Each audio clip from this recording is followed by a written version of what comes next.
नमस्कार। आकाशवाणी जयपुर अजमेर से प्रस्तुत हैं प्रादेशिक समाचार।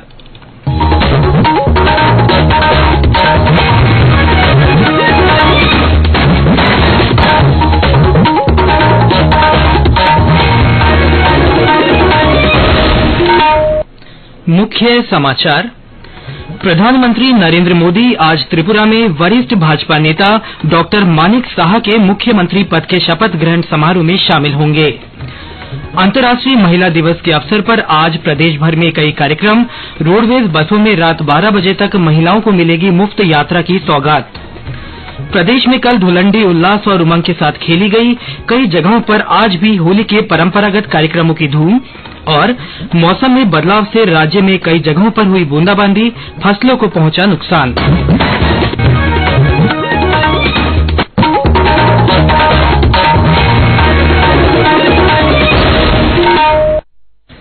समाचारों के साथ मैं सिद्धार्थ जैन और अब समाचार विस्तार से। प्रधानमंत्री नरेंद्र मोदी आज त्रिपुरा में वरिष्ठ भाजपा नेता डॉक्टर मानिक साहा के मुख्यमंत्री पद के शपथ ग्रहण समारोह में शामिल होंगे। त्रिपुरा में भाजपा के नेतृत्व वाले गठबंधन का ये दूसरा कार्यकाल रहेगा। गृह मंत्री अमित शाह और भाजपा अध्यक्ष जेपी नड्डा सहित कई कैबिनेट मंत्री और पार्टी के वरिष्ठ नेता भी शपथ ग्रहण समारोह में शामिल होंगे। भाजपा और आईपीएफटी गठबंधन ने 60 में से 33 सीटें जीतकर स्पष्ट बहुमत हासिल किया है। इससे पहले प्रधानमंत्री श्री मोदी ने कल शाम असम की राजधानी गुवाहाटी में हिमंत बिस्वा शर्मा सरकार के मंत्रियों के साथ बैठक की। मुख्यमंत्री शर्मा ने प्रधानमंत्री के सामने अपनी सरकार के कार्यों के बारे में एक प्रस्तुति दी। श्री मोदी ने असम सरकार की विभिन्न गतिविधियों और राज्य सरकार द्वारा की जा रही जन कल्याणकारी गतिविधियों का जायजा लिया। केंद्र ने प्याज की गिरती कीमतों के मद्देनजर लाल प्याज की खरीद के लिए नेफेड और national consumer cooperative federation of India को निर्देश दिया है। बाजार में तत्काल हस्तक्षेप के लिए national agricultural cooperative marketing federation of India को भी कहा गया है। कृषि और किसान कल्याण मंत्रालय ने बताया कि किसानों से 900 रुपए प्रति क्विंटल से अधिक की दर पर प्याज खरीद के लिए नेफेड की ओर से 40 खरीद केंद्र खोले गए हैं। इन केंद्रों पर किसान अपना स्टॉक बेच सकते हैं और अपना भुगतान ऑनलाइन प्राप्त कर सकते हैं। आज अंतर्राष्ट्रीय महिला दिवस है। महिलाओं को समानता और आगे बढ़ने के अवसर उपलब्ध कराने के लिए 1975 से वैश्विक स्तर पर यह दिन मनाया जाता है। संयुक्त राष्ट्र इस साल के महिला दिवस की थीम डिजिट ऑल लैंगिक समानता के लिए नवाचार और प्रौद्योगिकी रखी गई है। इस अवसर पर देश प्रदेश में कई कार्यक्रम आयोजित किए जा रहे हैं। राष्ट्रपति द्रौपदी मुर्मू ने महिला दिवस पर अपने संदेश में कहा कि महिलाएं सभी क्षेत्रों में अग्रणी और महत्वपूर्ण भूमिका निभाने के साथ अभूतपूर्व कीर्तिमान स्थापित कर रही हैं। राष्ट्रपति ने कहा कि महिलाएं जागृत हैं और कई क्षेत्रों में उच्च पदों पर आसीन हैं। राष्ट्रपति ने सभी देशवासियों, विशेषकर महिलाओं को अपनी शुभकामनाएं देते हुए कहा कि लैंगिक समानता और महिला सशक्तिकरण का लक्ष्य हासिल करने के लिए अभी भी काफी कुछ किया जाना बाकी है। राज्यपाल कलराज मिश्र और मुख्यमंत्री अशोक गहलोत ने भी महिलाओं को शुभकामनाएं दी हैं। मुख्यमंत्री ने कहा कि राज्य सरकार शिक्षा, स्वास्थ्य, रोजगार सहित सभी क्षेत्रों में महिलाओं को समान अवसर उपलब्ध कराने के साथ ही उनकी आर्थिक और सामाजिक प्रगति के लिए संकल्पबद्ध है। महिला दिवस के अवसर पर आज रात 12 बजे तक राजस्थान रोडवेज की बसों में महिलाओं के लिए मुफ्त यात्रा की सुविधा रहेगी। ये लाभ केवल प्रदेश की सीमा के अंदर ही मिलेगा। दिल्ली और अन्य राज्यों की यात्रा करने की स्थिति में महिलाओं से राज्य की सीमा तक कोई किराया नहीं लिया जाएगा। प्रधानमंत्री नरेंद्र मोदी ने भारतीय जनऔषधि परियोजना की उपलब्धियों पर प्रसन्नता व्यक्त की है। श्री मोदी ने एक ट्वीट में कहा कि इस योजना ने देश के करोड़ों लोगों के इलाज के खर्च की चिंता तो दूर की है और उनका जीवन आसान भी किया है। रसायन और उर्वरक मंत्री डॉक्टर मनसुख मांडविया ने एक ट्वीट में कहा है कि देश में 5वां जन औषधि दिवस मनाया जा रहा है। उन्होंने कहा कि इस योजना से देश के आम लोगों के जीवन पर सीधा सकारात्मक प्रभाव पड़ा है। आज देश में 9,000 से अधिक जनऔषधि केंद्र चल रहे हैं। दोस्तों, सस्ती और क्वालिटी मेडिसिन मिल रही है। सस्ती कितनी सस्ती? आप सामान्य फार्मेसी पर जाएंगे और कोई कैंसर की मेडिसिन का प्रिस्क्रिप्शन डॉक्टर साहब ने दिया हो और आपको वहाँ कोई मेडिसिन 1,000 रुपये में एक ट्रिप मिले मिलेगी तो आप जन औषधि केंद्र में जाएंगे और 200 रुपये में भी मिल सकते हैं। इस बीच जन औषधि दिवस पर आओ जन औषधि मित्र बने की थीम रखी गई। इस अवसर पर प्रदेश भर में बड़ी संख्या में लोगों ने जेनेरिक दवाओं के उपयोग को बढ़ावा देने के लिए माई गोव प्लेटफॉर्म पर डिजिटल माध्यम से जन औषधि शपथ ली। ये समाचार आकाशवाणी जयपुर अजमेर से प्रसारित किए जा रहे हैं।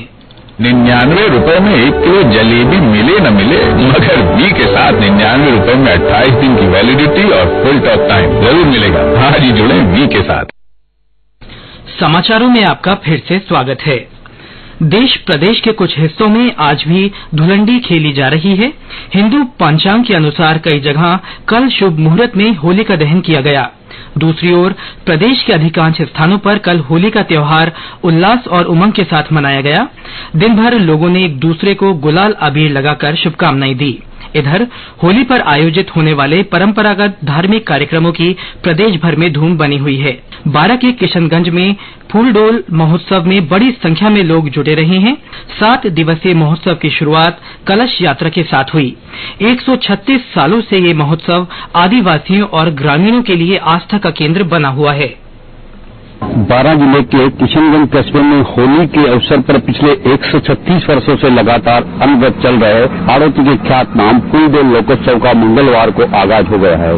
फूलडोल आयोजन समिति द्वारा इस वर्ष 137वां फूलडोल लोकोत्सव मनाया जा रहा है। इस वर्ष हो रहे 7 दिवसीय कार्यक्रमों की श्रृंखला में मंगलवार को कलश यात्रा के साथ फूलडोल लोकोत्सव का शुभारंभ हो गया है। इस वर्ष इस विशाल कार्यक्रम में कुछ नया करते हुए 7 दिवसीय मेले का आयोजन भी किया गया है। दोपहर बाद उपखंड अधिकारी किशनगंज षष्ठी जैन द्वारा वीडियो फीता काटकर मेले का शुभारंभ किया गया। इस अवसर पर फूलडोल आयोजन समिति के पदाधिकारियों सहित सैकड़ों की संख्या में कस्बेवासी मौजूद रहे। लक्ष्मीचंद नागर, आकाशवाणी समाचार, बारां। कोटा के सांगोद में नाहन महोत्सव आज से शुरू हो रहा है। 500 साल से अधिक पुराने लोकोत्सव में 5 दिनों तक हंसी, ठिठोली और करतबों का दौर चलेगा। और ब्यौरा हमारे संवाददाता से। कोटा जिले के सांगोद में परंपरागत नान लोकोत्सव आज से प्रारंभ होगा। धुलंडी के एक दिन बाद आयोजित होने वाले इस नान लोकोत्सव के दौरान पूरा शहर 2 अखाड़ों में बढ़ जाता है। दोनों अखाड़ों के लोग 5 दिनों तक बिना किसी रंग गुलाल के इस लोकोत्सव का हिस्सा बनते हैं। यह परंपरा यहाँ 500 वर्षों से निभाई जा रही है। यहाँ आज घोगरी की रस्म होगी, वहीं कल से नाहन का निकलना प्रारंभ होगा। इस दौरान परंपरागत 12 भालों की सवारी निकलेगी। नान की सवारी में कई नायाब स्वांग हंसी, ठिठोली व मस्खरी करते हुए नान मार्ग पर निकलेंगे। हास्य व्यंग्य के माध्यम से समाज की विसंगतियों को स्वांग के माध्यम से समाज की कुरीतियों को भी आधार बनाकर स्वांग इस नान के दौरान लाए जाते हैं। ये अनोखी परंपरा इस नान लोकोत्सव में झलकती है। आशीष मेहता, आकाशवाणी समाचार, कोटा। रेलवे होली के अवसर पर यात्रियों की सुविधा के लिए 196 विशेष रेलगाड़ियों के 491 फेरे चला रहा है। ये रेलगाड़ियां जयपुर बांद्रा, दिल्ली पटना, गोरखपुर मुंबई, गुवाहाटी रांची, नई दिल्ली वैष्णो देवी कटरा और पुणे दानापुर सहित देश के प्रमुख शहरों को रेल मार्गों से जोड़ रही है। यात्रियों की सुरक्षा सुनिश्चित करने के लिए रेल सुरक्षा बल ने प्रमुख स्टेशनों पर अतिरिक्त कर्मियों की तैनाती की है। बीकानेर जिले के देशनोक में कल शाम गैस सिलेंडर फटने से 6 व्यक्ति झुलस गए। गंभीर रूप से घायल 3 लोगों को पीबीएम अस्पताल में ले जाया गया। पुलिस ने बताया कि खाना बनाते समय अचानक लगी आग के बाद हुए विस्फोट में एक ही परिवार के 6 लोग चपेट में आ गए। घायलों में 2 बच्चे भी शामिल हैं। और अब मौसम। प्रदेश में कई स्थानों पर कल देर शाम मौसम में अचानक बदलाव से बूंदाबांदी और ठंडी हवाओं का दौर शुरू हुआ। सरहदी जिले बाड़मेर में कई जगहों पर तेज बारिश और ओलावृष्टि से जीरे की फसल को नुकसान पहुंचा। जिले के शिव और बायतू में बेमौसम की बारिश ने किसानों की खड़ी फसलों को भारी नुकसान पहुंचाया। जालौर में भी जीरा और सरसों की फसल में कीट प्रकोप बढ़ने को लेकर किसान चिंतित है। इधर सवाईमाधोपुर, करौली और राजधानी जयपुर सहित पूर्वी जिलों में देर रात तक बादलों की आवाजाही के साथ बूंदाबांदी होती रही।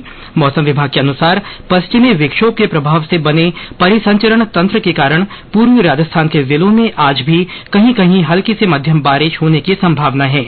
विभाग के अनुसार कल से मौसम शुष्क रह सकता है। और अंत में मुख्य समाचार एक बार फिर। प्रधानमंत्री नरेंद्र मोदी आज त्रिपुरा में वरिष्ठ भाजपा नेता डॉक्टर मानिक साहा के मुख्यमंत्री पद के शपथ ग्रहण समारोह में शामिल होंगे।